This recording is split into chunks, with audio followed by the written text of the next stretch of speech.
Now, Moscow has accused Western powers of stirring up tensions in the Arab world by calling for the overthrow of the Syrian regime. Now, let's get more on this from an author and journalist, Webster Tarpley, now joining us live from Damascus.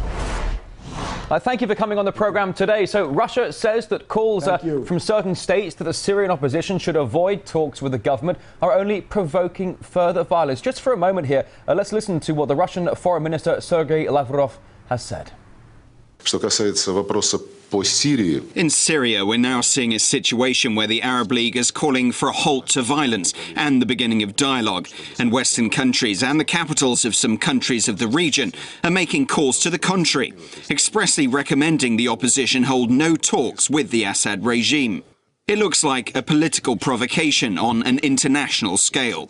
Yes, violence has to be stopped, but this demand has to be addressed to the authorities and the armed groups in the Syrian opposition.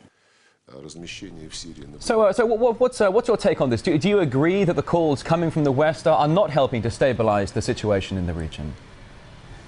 Surely not. Certainly, Mr. Lavrov is on very firm ground there. I've just completed about a one-week fact-finding tour of the country. I've been in Homs, I've been in Tartus, Banyas, I've been in the military hospital here in Baghdad, and I can tell you what average, everyday Syrians of all ethnic groups, Christian, Alawite, Sunni, Shiite, Druze, what they say about this is that they are being shot at by snipers.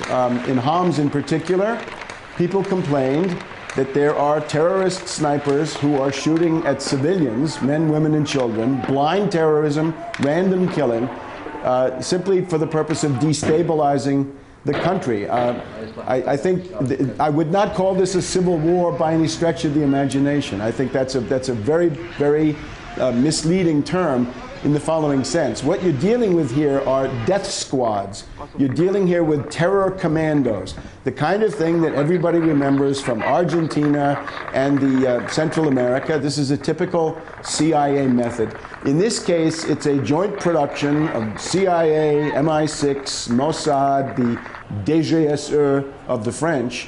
It's got money coming from Saudi Arabia, the United Arab Emirates, and Qatar. And it has a couple of interesting managers. The manager I think you should point to perhaps most is a guy called Khaddam. Khaddam was the foreign minister in this country for quite a couple of decades. He's almost 80 years old. He operates from Paris.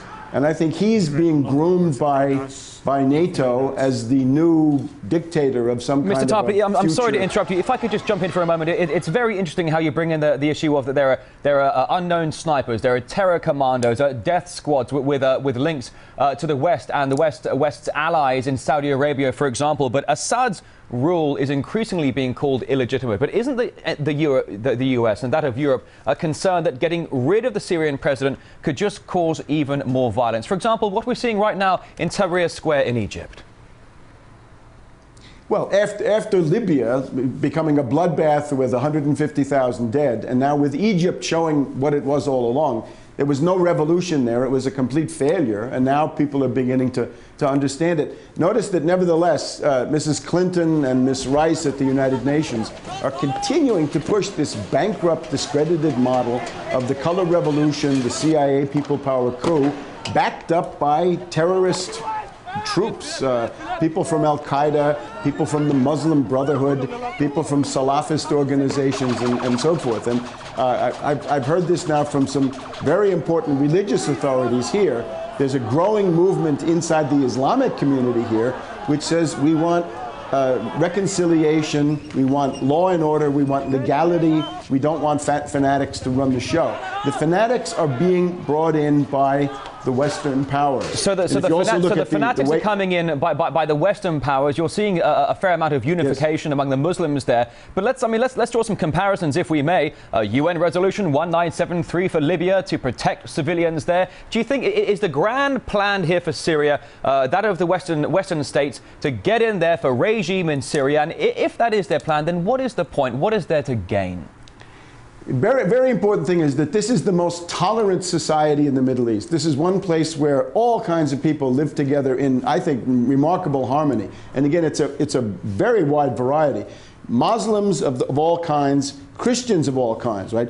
Christian, Greek Orthodox, Greek Catholics, Melkites, Syriacs, many other kinds, Druzes, Kurds, and so forth. This is a model of the peaceful coexistence of various ethnic groups. Now, the U.S. policy, I think right now, is to smash the Middle East according to ethnic lines. In other words, if you can have a divide and conquer policy which says the Christians will be kicked out of Lebanon and the Christians will be, say, kicked out of Syria in the way that they have been kicked out of Iraq, and ironically a lot of them went to Syria, you can get a situation where all of these countries are fatally weakened. The way in which it's introduced is, if you look at Syria, the main centers of trouble are on the Turkish border, the Syrian border with Jordan, with Iraqi Kurdistan, and then with Lebanon. And I think Lebanon, thanks to Saad Hariri, may be the main one. I'm sorry, we are running very low on time here. I'm so sorry, we are running a long time. But if I may, with Western powers calling for restraint on both sides in Egypt, why do they only take a one-sided approach when it comes to what's going on in Syria? Well, it's all the tactics of demagogy and the modulation of demagogy from one minute to the next. But what we have here in Syria is a cynical media campaign, because I've been in Homs.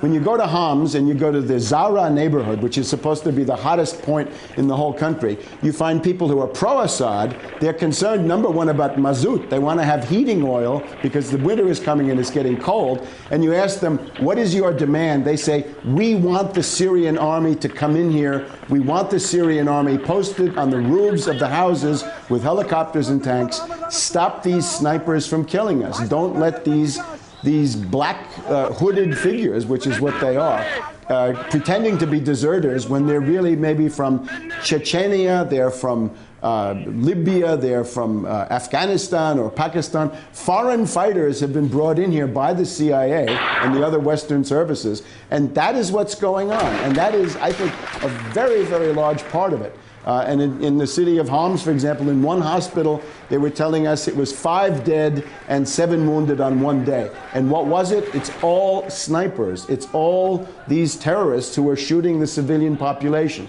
Of course, when Al Jazeera arrives, they say, oh, those deaths are the responsibility of the Syrian army. That is absolute baloney. This is a Goebbels big lie campaign. There is no civil war here. There is no insurrection. There is no mass political movement against Assad. These are very limited, minor, strictly localized phenomena. This looks nothing like Libya. I know what a civil war in a modern Arab country looks like. I've been in Libya during the summer.